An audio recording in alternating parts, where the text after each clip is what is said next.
진짜 중도는 뭐냐 하면 바깥을 바꾸려는 것도 아니고 내 내면을 바꾸려는 것도 아니에요. 할 게 없는 거예요. 유의 조작이 멈추는 거예요. 할 일이 아무것도 없어요. 하라고 지침을 주는 게 없단 말이에요. 수행법을 가르쳐 주는 게 없단 말이에요. 정형화된 어떤 틀을 주지 않는단 말이에요. 기도 방법, 수행 방법 이런 거를 주지 않는단 말이에요. 공부하는 것 같지도 않단 말이에요. 뭔가 진도가 나가는 것 같지도 않고 그냥 이 법의 자리에서 이런저런 방편의 말을 해주기도 하고 이 법의 자리를 직지하기도 하고 깨닫도록 이끄는 거예요. 그냥. 그래서 내 내면을 바꾸려고 막 기를 쓰게 하는 게 아니라 바깥을 바꾸려고 기를 쓰게 하는 게 아니라 문득 깨닫게 해서 내면을 바꿀 것도 없고 바깥을 바꿀 것도 없구나. 이걸 깨닫게 만드는 거예요. 인연 따라 생겨나는 모든 것이 생겨나는데 생겨나는 바가 없구나. 그걸 깨닫게 하는 거예요. 그래서 모양의 세계는 상관없어요. 이제 더 이상 개입하지 않는단 말이에요. 내가 성격이 좋은지 나쁜지 내가 이 일을 하는지 저 일을 하는지 이걸 실천해야 되는지 저걸 실천해야 되는지 상관없어요. 이 공부에서 상관이 없어요. 여러분이 무슨 직업을 가지든 무슨 일을 하든 뭘 좋아하든 상관없다니까요. 이 평등한 이 자리에서 다 나오는 게 너무나 평등하니까 모든 직업이 평등하다니까요. 이게 스님과 승속이 평등하고 남녀가 평등하고 공부 많이 한 사람 적게 한 사람이 평등하고 심지어 기독교, 불교, 천주교가 평등. 목사님이 교회에서 열심히 예배 드리는 거, 신부님이 막 열심히 막 강론을 하고 이렇게 하는 게 다 여기서 나온 똑같은 일이라니까요. 똑같은 일이에요. 스님이 참선하는 거랑 똑같은 일이에요. 모양은 다르죠. 모양은 다르죠. 이름도 다르죠. 목사님, 스님 이름 다르잖아요. 목사님이 이거고 스님이 이거예요. 똑같아요. 딱 이 자리 깨달은. 그러니까 바깥을 바꾸려고 하지 않죠. 그러니까 이 자리에서는 종교 굳이 바꿔야 되냐? 바꾸고 싶으면 바꾸고 싫으면 바꾸지 마세요. 그거는 두 번째 자리 떨어진 분별이에요. 그건 알아서 하세요. 그냥 하고 싶은 대로 하세요. 이 종교 계속 가족들이 다니면 그럼 다니세요. 그리고 그 종교에서 거기서 내가 조금씩 그 종교 사람들을 이렇게 좀 지혜롭게 교화하시면 되죠. 아무 상관없다니까요. 그거 이 세 번째 자리에서는. 그러니까 이게 1구 법문, 2구 법문, 3구 법문 이것도 비슷한 얘기인 거예요. 1구, 2구가 그럴싸하지만 이 3구 법문까지 가버리면 거기선 세상을 바꾸려는 게 없어요. 그대로 놔둬도 상관이 없어요. 내가 깨달았으면 이 깨달은 안목을 가지고 어떤 삶을 살아도 상관없어요. 그러니까 겉모양을 바꿔라. 깨달으면 이렇게 된다. 깨달은 사람은 항상 자비를 실천하고 이런 삶의 모양을 나타낼 거다. 그런 거 없다니까요.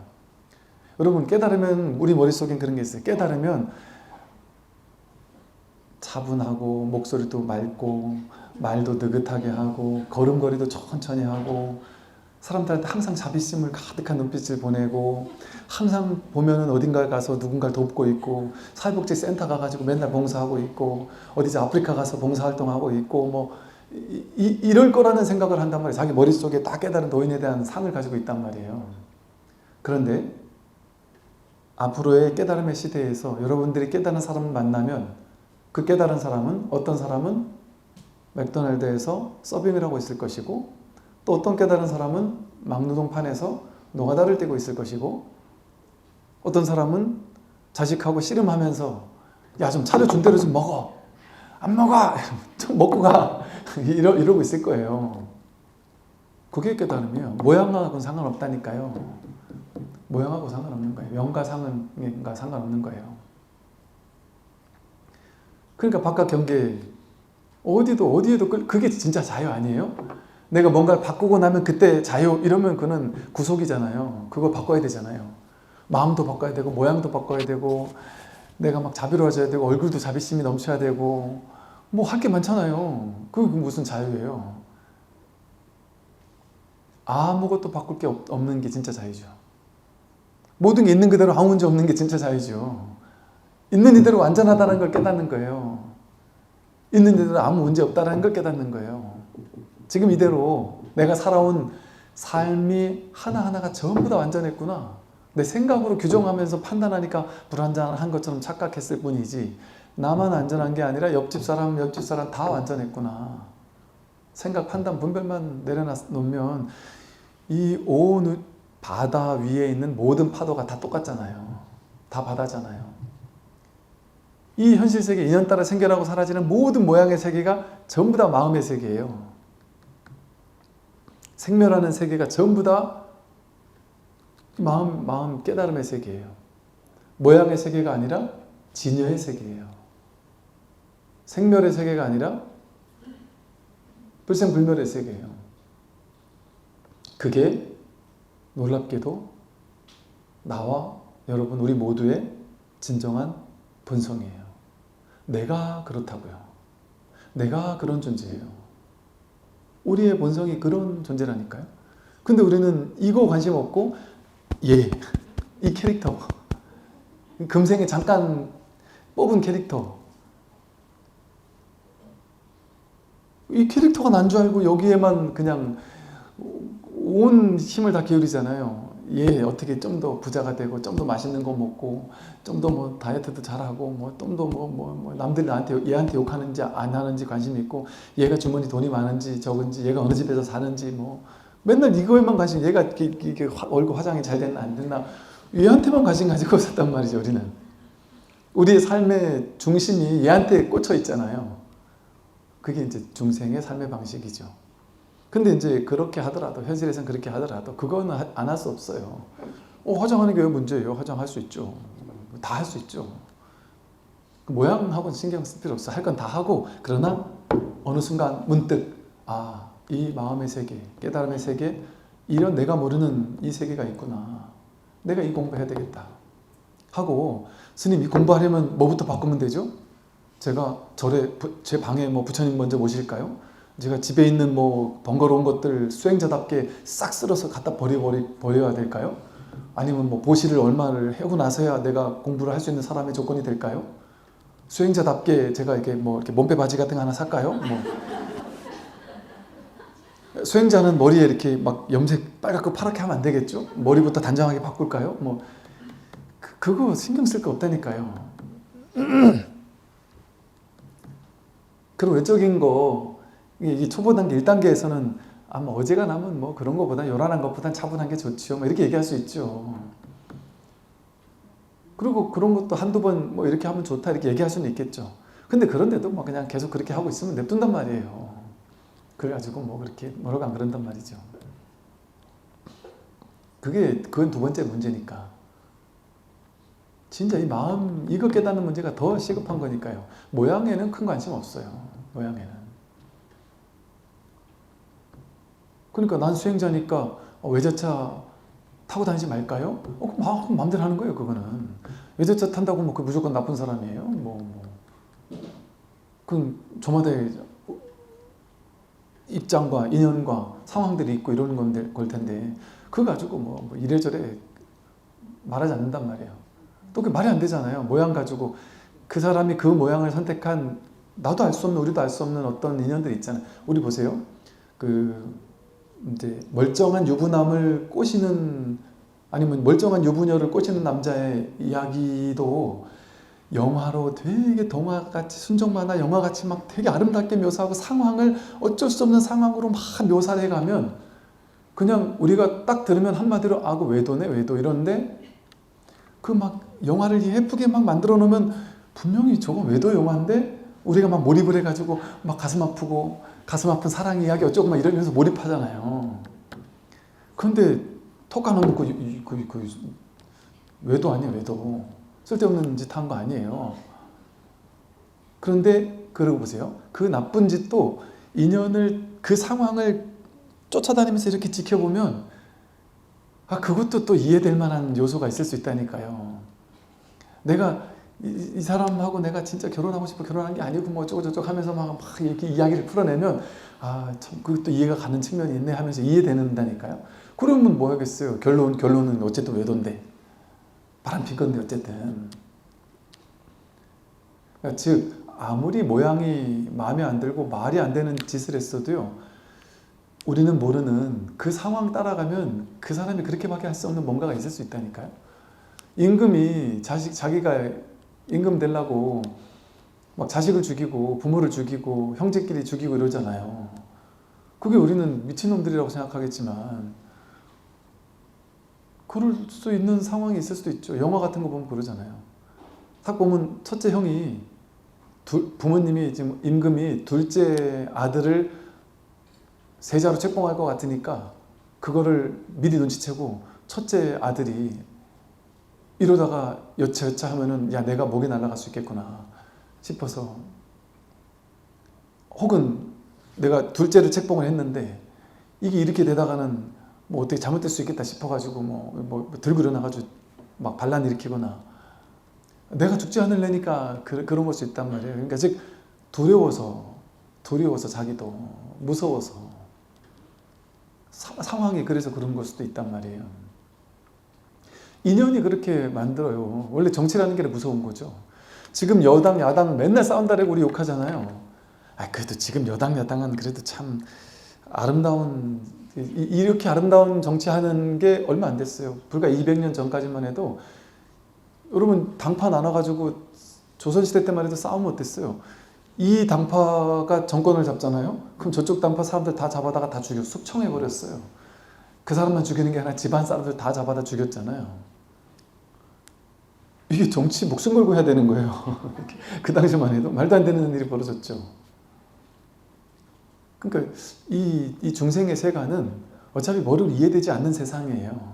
이해하려고 하면 이해가 되는 측면이 있고, 이해 안 되려고 하면은 하나도 이해가 안 되는 거예요. 멀쩡한 대통령 뭐 아니면 야당 대표, 여당 대표 다 이해가 안 돼요. 이해 안 되기로 따지면 다 욕하잖아요. 근데 그분들 한 분 한 분의 또 이야기 속에 들어가면 이해 안 되는 게 없을 수도 있고. 그러니까 분별은 허망한 거라서 어느 한 가지 분별에 우리가 막 목숨 걸고 막 매달리면서 이게 맞니 틀리니 하면서 이 귀한 내 한평생을 그런 거에 허비하는 데는 시간이 아까운 거예요.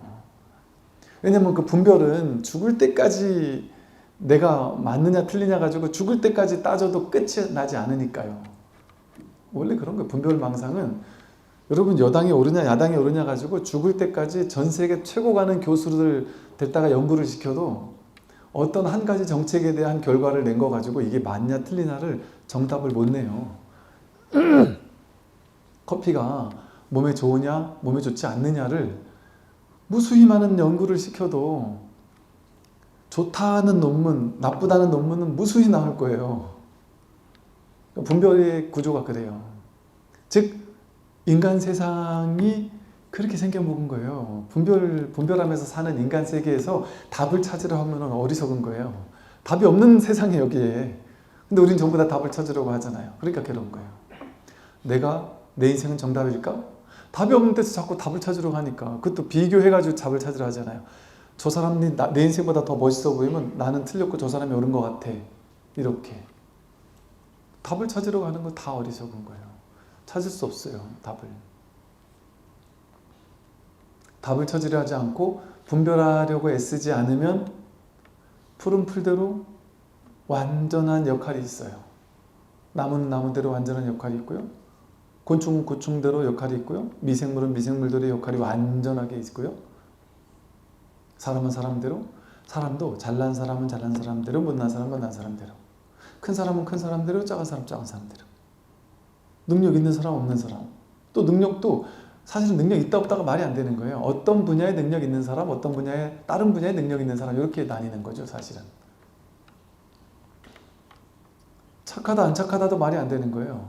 요 사람한테 착한 사람 아니면 다른 사람에게 착한 사람 이런 정도이죠. 그러니까 이 분별할 수 없는 죽을 때까지 전 세계 최고 가는 교수 1000명을 데려다가 제가 이 직장을 선택해야 될까요? 저 직장을 선택해야 될까요? 교수님들 잘 들어보세요. 남편이 맞아요? 제가 맞아요? 이거 논문을 써주세요. 죽을 때까지 논쟁해도 답이 안 나온다니까요. 남편 입장에서 연구하는 사람과 아내 입장에서 연구하는 사람이 다 올바르다는 얘기를 할 수 있다니까요. 그러니까 그 논쟁을 답을 내려고 하면은 답이 없어요. 그러니까 그게 결국에는 어떻게 해야 될까요? 논쟁을 하는 건 나쁘지 않은데 하더라도 이거 끝이 없구나를 알면 적당히 재미삼아 한단 말이에요. 그냥 어차피 막 뭐 논쟁하는 자리에서는 논쟁하는 게임이니까 뭐 게임인 줄 알고 논쟁에 그냥 마땅히 들어가 주는 거예요. 그러니까 논쟁 끝나고 나면 그냥 쿨하게 뒤돌아선단 말이에요. 그거 가지고 우그락불그락 하면서 저놈이 나를 무시했니 어쩌니 이럴 일이 없죠. 내가 잘 살았니 못 살았니 할 필요도 없죠. 이렇게 무분별지라는 딱 근본에 딱 서 있으면서 아, 내가 이거 공부해야 되겠구나. 분별은 끝나지 않는 공부구나. 아, 이 공부는 가망성이 없구나. 이 공부 해가지고는. 가망성이 없지 않나요? 분별하는 공부 더 잘해가지고 내가 세상에서 어떻게 되겠다? 이거는 뭐 별 가망이 없어요. 그냥 이 세간에서는 도움이 될 수 있으니까 세간에서는 그렇게 하더라도 아, 이 출세간에 이 무분별지라는 반야지혜, 아, 이 공부 내가 진짜 해야 되겠다. 이것만이 내 인생을 구원해 줄 수 있는 유일한 공부예요. 그러니 이 공부가 제일 중요한 거예요. 이거 내가 이 공부 할 거냐 말 거냐. 그래서 이 진실을 깨닫고 가든지 깨닫지 못했더라도 이 진실에 대한 감이 있든지 뭔가 내가 법문 들을 땐 그래도 내가 알아듣는 것 같다. 그게 뭔가 모르게 여기 점점점 이렇게 가까이 오고 있는 거예요. 감이 오고 있고 뭔가 모르게 이 공부에 공부길에 들어서서 이 공부에 관심을 가지는 거예요. 그것만 해도 사실은 초바심시 변정각 하듯이 정말 정각일로 들어선 이 놀라운 공부의 길이 시작된 거거든요. 그것만 해도 사실은 놀라운 거예요. 그러니 이제는 인욕 정진하면서 그냥 꾸준히 그냥 계속해서 공부한다 하고 그럼 이 법문이라는 건 무슨 얘기 분별의 세간의 얘기하는 것 같아도 어차피 말이라는 건 다 세간의 언어잖아요. 세간에서 이렇게 살고 저렇게 살고 막 이런 얘기를 한다 할지라도 그게 다 이 무분별지라는 근본에서 어쩔 수 없이 세간의 얘기를 이렇게도 얘기하고 저렇게도 얘기하지만 그러면서도 결국에는 이 근본을 가리켜 보인단 말이에요. 그래서 이 1구 법문, 2구 법문이 나올 수 있지만 궁극적으로는 3구 법문에 딱 방점을 찍고 있단 말이에요. 이제 선오록도 계속 그런 이야기가 나와요. 그래서 이렇게 말했어요. 이렇게 바깥 경계에 분별하지 않는다면 좋고 나쁜 비방에 좋다 나쁘다라는 마음을 일으키지 않는다면 이렇게 말했어요. 무엇하러 생겨남이 없는 자비와 인욕의 힘을 드러내겠는가. 보세요. 여기도 같은 말이에요. 자비를 실천하세요. 인욕을 실천하세요. 1급 법문, 2급 법문에서는 이렇게 말해요. 방편의 법문에서는 자비심을 실천해야죠. 우리가. 내가 이기적으로 사는 게 어리석은 거잖아요. 이기적으로 사는 건 나다라는 아상을 가지고 나만 알고 사는 거잖아요. 내 욕망, 욕심을 중심을 삶의 원동력이 나에 있고 내 욕심 채우는 데 있잖아요. 그는 완전히 나 없는 무아의 길에 정면으로 위배되는 길을 가고 있는 거잖아요. 거꾸로 가는 길이잖아요. 그러니까 그거를 깨뜨려주기 위해서 거기에 그 반대의 길을 무아의 길을 얘기하면 이해를 못한단 말이에요.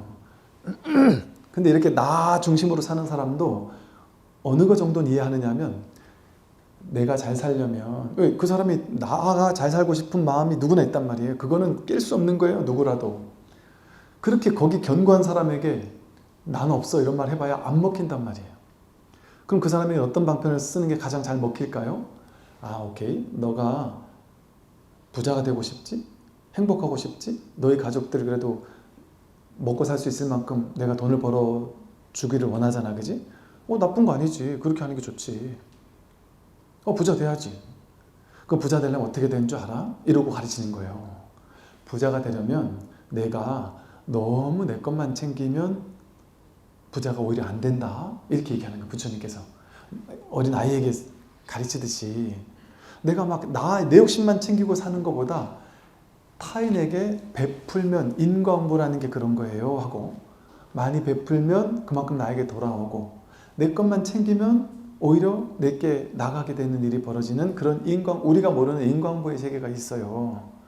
그러니까 인과응보의 세계는 엄연한 거니까 내가 이기적인 마음을 가지기보다는 내가 내 돈을 버는 게 나쁘진 않지만 그래도 그것도 내가 뭔가 이타적인 마음으로 조금씩 나누면서 베풀면서 또 타인들에게 사랑과 자비를 실천하면서 사는 게 너무나도 중요하다. 이렇게 얘기를 하는 거예요. 그래서 자비를 실천할 수 있는 방법을 알려주는 거예요. 마음을 자비로 물들이고 자비심으로 물들이는 방법. 그래서 남방불교 경전에선 반야신경보다 더 많이 하는 경전이 자비경이거든요. 살아있는 모든 것은 다 행복하라, 평안하라, 안락하라. 모든 생명, 모든 존재는 전부 다 행복하소서 평안하소서 안락하소서 하면서 내 마음에서 일체 중생을 모두 행복하고 평안하고 안락하기를 기원해주고 축복해주고 이 자비심을 마음으로부터 이렇게 온 우주로 방사하는 마음을 연습시켜요. 이렇게 방편의 법문을 한단 말이에요. 그래서 좀 더 자비심을 내게 하고 그 부처님의 가르침의 뭐랄까 놀라운 점이에요. 사실은 선사 스님의 스타일은 그 당시는 어쩔 수 없이 선사 스님들은 중국 불교 선사 시대는요, 주로는 그 엘리트 불교 같은 느낌이었어요. 그 선사 깨닫겠다 하고 찾아오는 사람들에게 법문을 설해주고, 그 마을에서도 뭔가 깨달음에 관심 있는 사람들에게 설해주고, 공부할 사람은 하는 거예요. 안 할 사람까지 막 굳이 막 다니면서 법을 펴고 그러지 않았단 말이에요. 선사는 딱 절에 있으면서 찾아오는 사람들에게 법을 펴고 그 동네 사람에게 법을 펴고 이랬지, 부처님처럼 온 세상을 돌아다니면서 법문한 분이 아니란 말이에요. 선사 스타일이 그런 스타일이잖아요. 그러니까 사실은 우리가 선을 공부하지만 부처님이 우리의 뿌리라는 걸 잊어서는 안 되는 거예요. 그 선사 스타일이 좋다 나쁘다라고 말할 수는 없지만 선사 스타일은 딱 정주해가지고서 법을 펴는 스타일이고, 엘리트 불교라면 부처님은 엘리트인 사람, 아무것도 모르는 사람, 복이 있는 사람 없는 사람, 성근이 있는 사람 없는 사람, 불교 신자, 심지어는 타종교 신자, 모든 사람들에게 찾아다니면서 법을 펴신 분이에요. 부처님은. 아마도 이런 차이일 수 있을 거예요. 서원사 스님들은 이제 공부해가 이제 막 깨달아서 보임을 해야 되다 보니까 딱 머물러서 공부를 하는 게 좀 필요했을 수도 있고, 어느 정도 공부된 사람은 이제 공부됐다는 걸 아니까 머물러 공부할 사람들이 그분 주변에 모여들었다 보니까 거기서 아마 그랬을 거예요. 근데 부처님은 이제 아마 좀 선근 공덕이 뛰어난 분이었는지 공부가 깊으신 분이었는지, 그러니까 이제는 당신이 할 일이 없는 거예요. 뭐 갈고 닦고 뭐 이래야 될 것도 별로 없지 않았을까요? 뭐 초기엔 안 그랬을 수도 있겠지만, 근데 어쨌든 이게 덩체대비로 일체 중생을 구제하기 위해서 온갖 중생들을 위한 다양한 방편을 썼단 말이에요. 시계 생천에서 시론, 계론, 생천론 같은 낮은 수준의 방편도 썼고, 그래서 부처님 법문의 핵심이 병에 따라 약을 준다라고 하는 응병여약이잖아요. 사람이 어디가 아픈지, 감기 걸린 사람한테 암 걸린 사람 약을 주면 안 되잖아요. 감기 걸린 사람은 감기 걸린 사람한테 좀 가벼운 약을 주듯이 아주 근기가 아직 안 되는 사람에게는 보시 많이 하면 복 받아요. 이런 쉬운 얘기, 이거는 누구나 받아들일 수 있는 얘기거든요.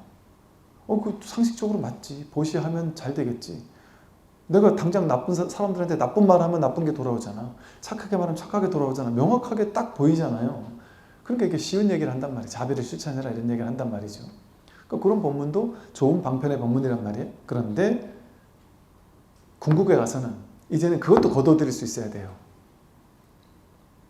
그것도 거둬들여가지고 나중에는 진짜 자비는 뭐가 자비인 줄 아세요?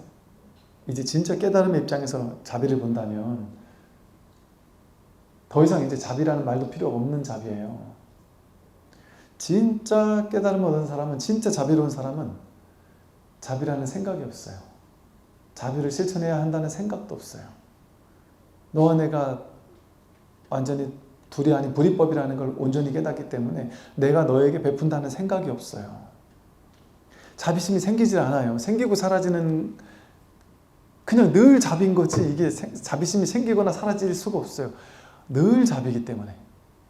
그래서 진짜 자비는 생기지 않는 자비예요. 무생자비가 진짜 자비예요. 본래 생겨난 바가 없는. 근데 자비심이 생겼다 하는 거, 그것도 허물이에요. 사실은 이 자리에서는 자비라는 것도 허물이고 부처라는 것도 오염이에요. 여기는 한 물건도 없어요. 부처라는 게 없어요. 본래 이 깨달음의 자리에는 텅 비어서 말끔해서 아무것도 없어요. 부처도 오염이에요. 왜 부처가 오염일까요? 부처에게 부처라는 생각이 없어요. 근데 중생이 있을 때 중생에게 어쩔 수 없이 법을 설해주는 사람이 있잖아요. 그러니까 중생이 너무 괴로워 죽겠어요 할 때 누가 그 사람의 괴로움을 없애주는 말을 했어요? 그 사람을 보고 그냥 후세 사람이 부처하고 이름 붙였을 뿐이에요. 그러니까 중생이 있으므로 부처가 있는 거예요.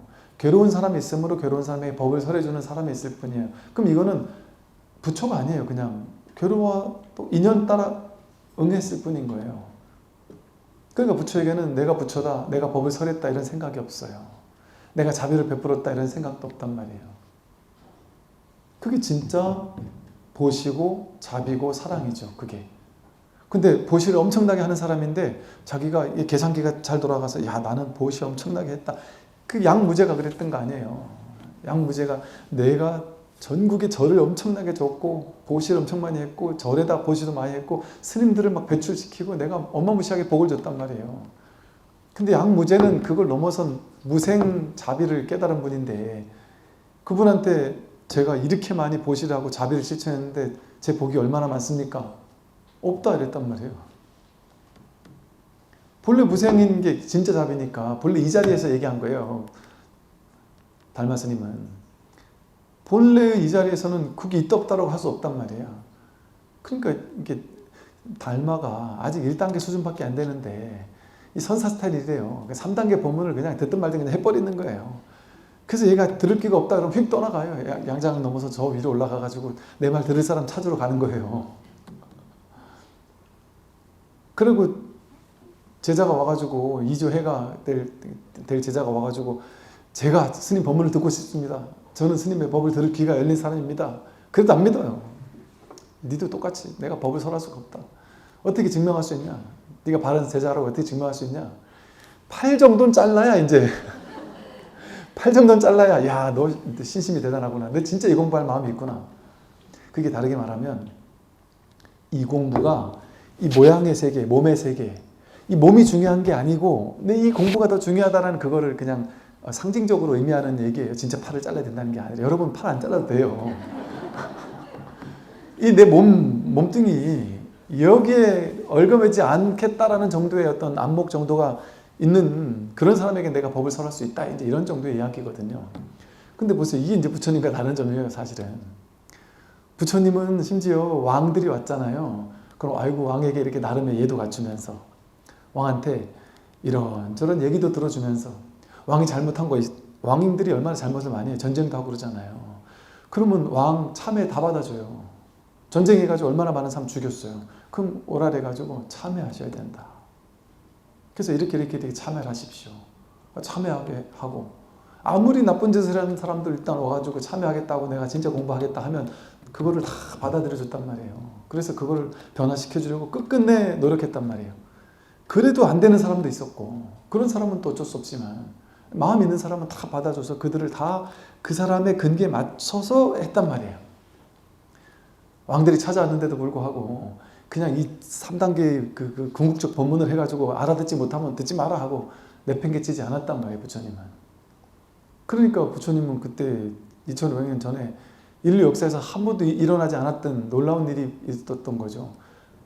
그 16나라가 있다고 하는데 대부분의 나라 임금들, 왕들이 전부 다 부처님을 떠받들고 존중하고 그 자비심에 감화하고 감복하고 심지어 타종교 신자들, 타종교 성직자들, 바라문들 그들이 전부 다 부처님께 막 감화받고 물론 또 감화 안 받은 사람도 있었고 안 받은 사람은 부처님을 너무 뛰어나니까 이 사람을 막 죽이려고 하기도 하고 별의별 사람이 다 있었죠. 그러니까 이 공부, 자기 공부를 철저히 하는 면에서는 선 스타일로 하고 이게 이 법을 펴고 또 중생을 구제하고 또 이런 스타일에서는 또 이 참 부처님의 이 가르침을 우리가 잊지 않는 측면이 또 있어야 된단 말이죠. 이렇게 보세요. 여기서 말하듯이 이 생겨남이 없는 자비 이게 진짜 자비거든요. 인욕도 마찬가지예요. 인욕이라는 말이 생겨나면 벌써 그거는 허물이에요, 허물. 그 보통 이제 절에서 옛날에는 방편 얘기를 많이 했잖아요. 방편 얘기 많이 하는 절에서는 인욕하라는 얘기를 많이 해요. 정진하라는 얘기 많이 하고 참아야 된다.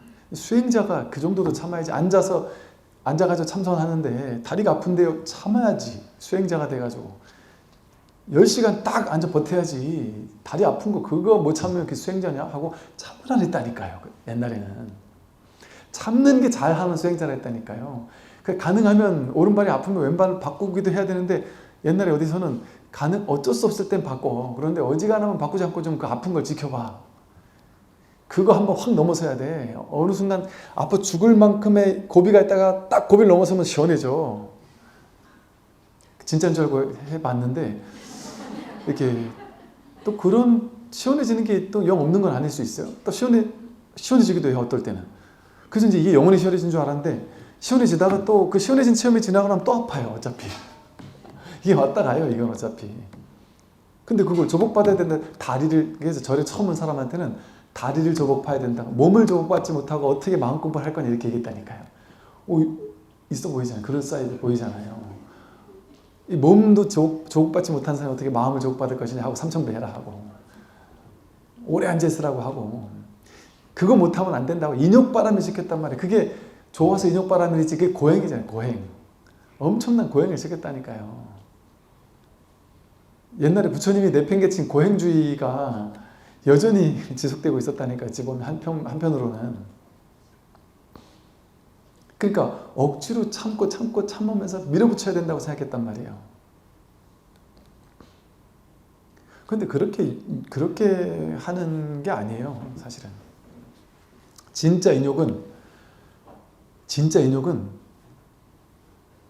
참을 것도 없어요. 참되 참는 바도 없고 참을 것도 없어요. 예를 들어 여러분, 만약에 누가 여러분한테 막 여러분 하기 싫어 죽겠는데 막 화를 버럭버럭 내면서 너 니한테 좋은 거니까 무조건 해 하면서 여러분 집에서 여기까지 예를 들어 뭐 30분, 1시간, 2시간이 걸리는데 매주 월요일 날 아무리 일이 바빠도 진흥호 가가지고 법문 들어! 누가 막 하면서 막 난 가기 싫고 듣기 싫은데 들으라고 막 윽박을 질러보세요. 이 나이에 지금. 그거 얼마나 하기 싫겠어요. 얼마나 짜증이 나겠어요. 근데 그래도 그거 하면 좋으니까 해! 이러면 막 참으면서 와야 되잖아요.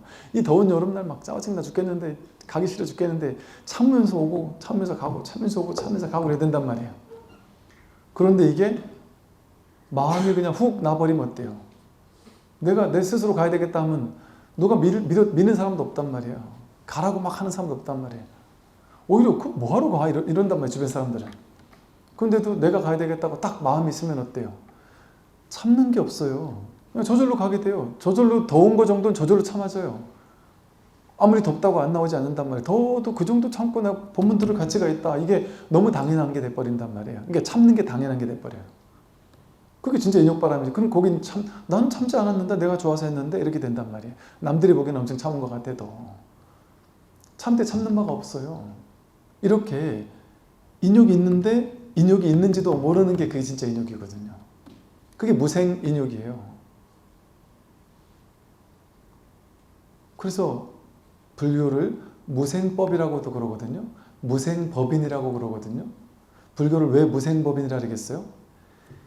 이 세상 모든 게 하나라도 생겨난 게 있으면 그건 법의 도장이 아니에요. 법이 아니에요. 무생만이 진짜 법이에요. 근데 방편으로는 다 불법이 전부 다 무생이거든요, 사실은. 그런데 처음에는 생으로서 불교를 가르쳐요. 불교 교리가 다 있는 것처럼 가르치잖아요.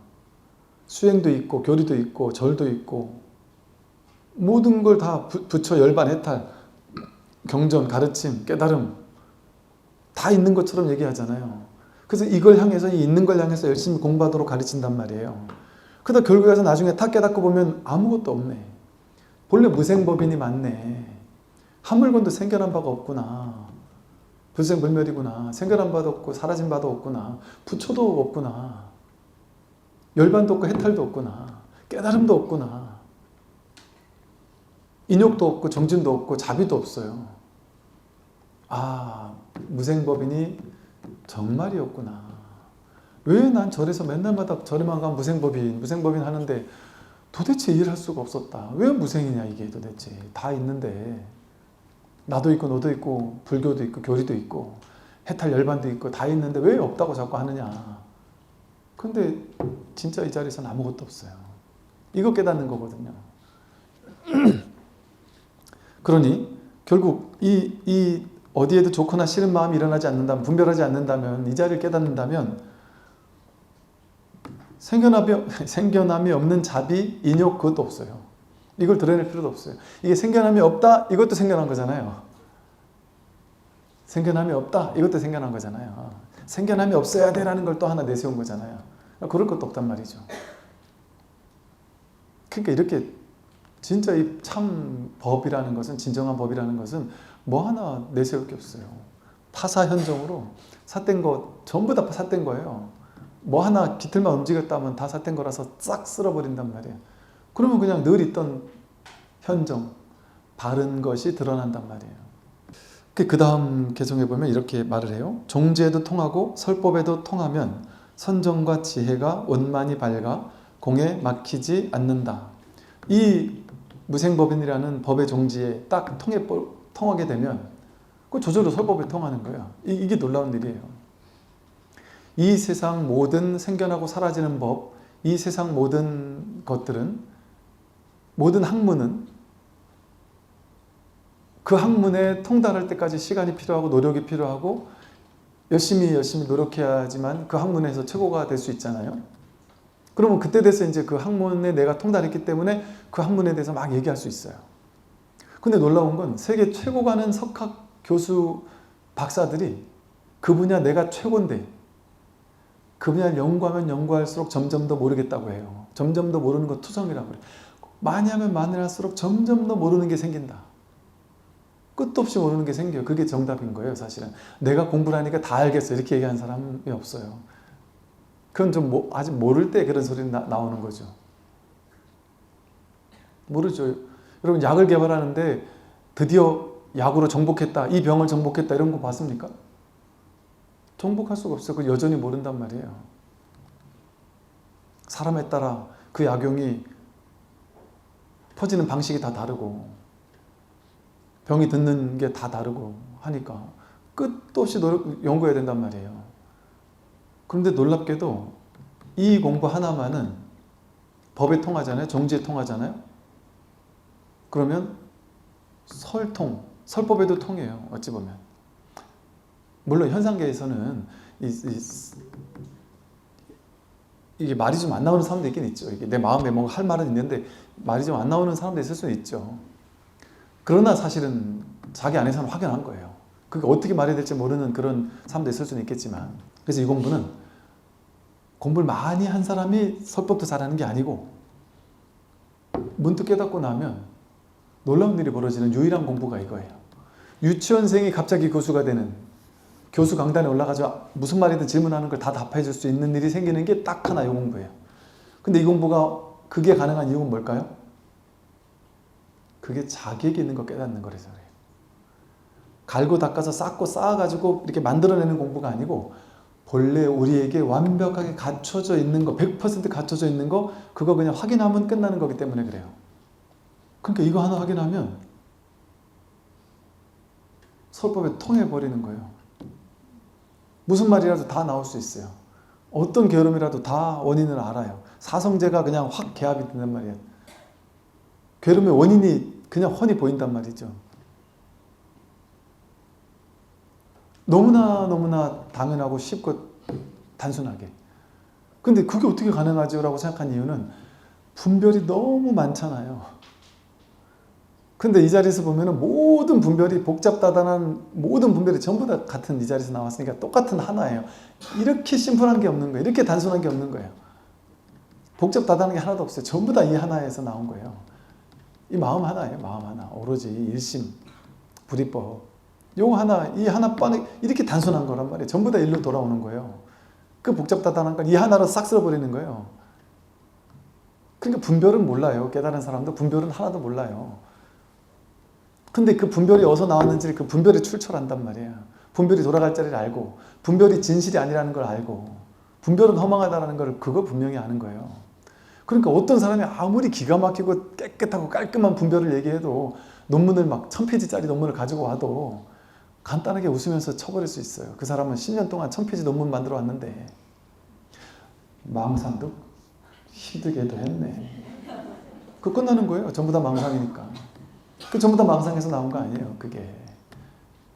이게 지금 그 박사분들의 논문을 폄하하자는 얘기가 아니고 현상세계에서는 그게 위대한 거예요. 근데 지금 이 공부는 현상세계 공부가 아니라니까요. 세간 공부가 아니라니까요.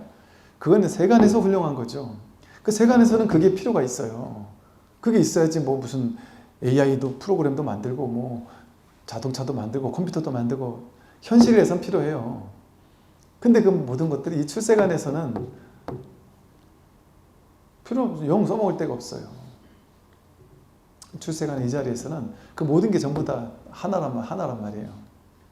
그래서 이렇게 그 공부하는 사람들한테 그런 얘기가 있죠. 이렇게 내가 공부가 올바르게 잘 익어가지 못할지를 걱정할지언정 내가 나중에 공부한 거 가지고 뭐 써먹지 못할 거 내지는 뭐 설법하지 못할 거 뭐 이런 거 걱정하지 마라. 옛날에 스님들한테 그렇게 얘기를 해요. 이거 설법에 통하는 게 중요하다. 이거 통하고 나면 다음은 뭐 그냥 저절로 된다. 근데 이제 이거는 또 인연의 문제예요, 사실은. 인연의 문제. 그래서 종지에 통할 수는 있지만, 그 종지엔 통했지만 현실 세계에서는 또 그 인연이 없는 사람도 있죠. 네, 종지엔 통했는데 설법에는 영 재능이 없는 사람도 저도 여러 명 아는 선생님들 중에도 있어요. 저부터도 그분의 안목은 너무 확실하다는 게 제가 확실히 인정이 돼요. 근데 저부터도 그분하고 대화를 나누면 그 뭐랄까 이렇게 우리가 일반 사람이 느끼기에는 너무 횡설수설하고 이렇게 뭔가 이렇게 막 이런 것처럼 느껴지겠구나. 사람들이 느끼기에는 야, 이분이 법을 펴기란 쉽지 않겠구나라는 이렇게 느낌을 받을 때가 있어요. 법의 안목이 투철한 사람조차도 뭐 이렇게 약간 그런 경우도 있더라고요.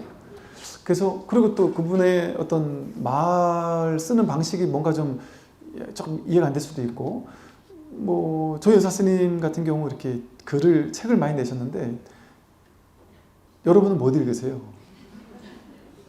조선시대 이렇게 무슨 삼국유사 쓰는 것 같은 느낌? 받아 적으라 해서 받아 적으면 받아 적을 수가 없어요. 이게 당신이 요즘 사람하고 완전히 다른 조선시대 사람이 어떻게 뚝 태어나신 것 같은 느낌? 이게 문법이고 뭐고 이런 게 다 파괴예요. 그냥 당신이 제가 이렇게 나름 뭐 이렇게 등단도 하고 이랬었는데 나름 이렇게 써가지고 책을 이렇게 보여드리면 정말 어이없어 하시는, 이게 뭐 책을 이렇게 말도 안 되게 썼느냐 이런 식의, 물론 이제 나중에 가서는 그런 얘기를 안 하시지만 당신의 이게 또 다르신 거예요. 그래서 그 글이 당신은 이게 막 감동이신 거 그걸 보면서 눈물을 흘리세요. 당신 쓴 글을 보고 와 정말 막 눈물을 흘리세요. 우리가 보면 이렇게 지금 눈물을 흘리지 어디서 눈물을 흘려야 되는지는 모르겠는데, 근데 이제 그게 또 안목이 없는 그게 아닌 거예요. 대중과는 좀 이렇게 좀 괴리됐다 이렇게 느낄 수 있다는 그런 측면을 얘기를 하는 거예요. 근데 이제 대중들도 또 이게 딱 안목이 밝혀진다면 왜 이렇게 했구나라는 어떤 그 낙천은 알겠죠. 낙천은 다르지 않으니까. 그래서 사실은 현실에서는 그게 뭐 좀 정통은 했지만 설통은 못할 수도 있어요. 어찌 보면 인연은 다를 수 있단 말이에요. 근데 이렇게 설법에도 통하고 종지에도 통하고 설법에도 통한다면 선정과 지혜가 원만히 밝아 공에 막히지 않는다. 이 선정이 왜? 이 마음, 요걸 보고 선정이라고 하고 요걸 보고 지혜라고 하는 거예요. 이게 흔들림 없는 고요함이 있기 때문에 이게 선정이라고 하고요. 여기에서 이 자리에서 무슨 말이라도 힘들고 괴로운 게 나왔을 때 그걸 해결해 줄 수 있는 어떤 말이라도 할 수 있거든요. 그러니까 여기서 지혜가 무궁무진하게 나온단 말이에요. 팔만대장경이 나온단 말이에요. 이 텅 비어서 선정, 아무것도 없는 텅 빈 이 자리에서 무슨 말이든 다 나온단 말이에요. 그러니까 선정과 지혜, 이게 원만히 밝아서 선정, 텅 비어 아무것도 없는데 거기서 무엇이든 다 나와요. 이 신묘한 일이죠. 자기가 없는 여기 이 자리에서 모든 것이 나온단 말이에요. 원만히 밝아서 공에 막히지 않죠. 막힘없이 공을 설한단 말이에요. 언어라는 방편을 가지고 언어 아닌 이 자리를 막힘없이 설할 수 있고, 그러나 이 공에서 어긋나지 않고 이 첫 번째 자리에서 어긋나지 않은 채 무슨 말이라도 어떤 방편이라도 다 쓸 수 있단 말이죠. 오늘 여기까지 말씀드리겠습니다. 성공하십시오.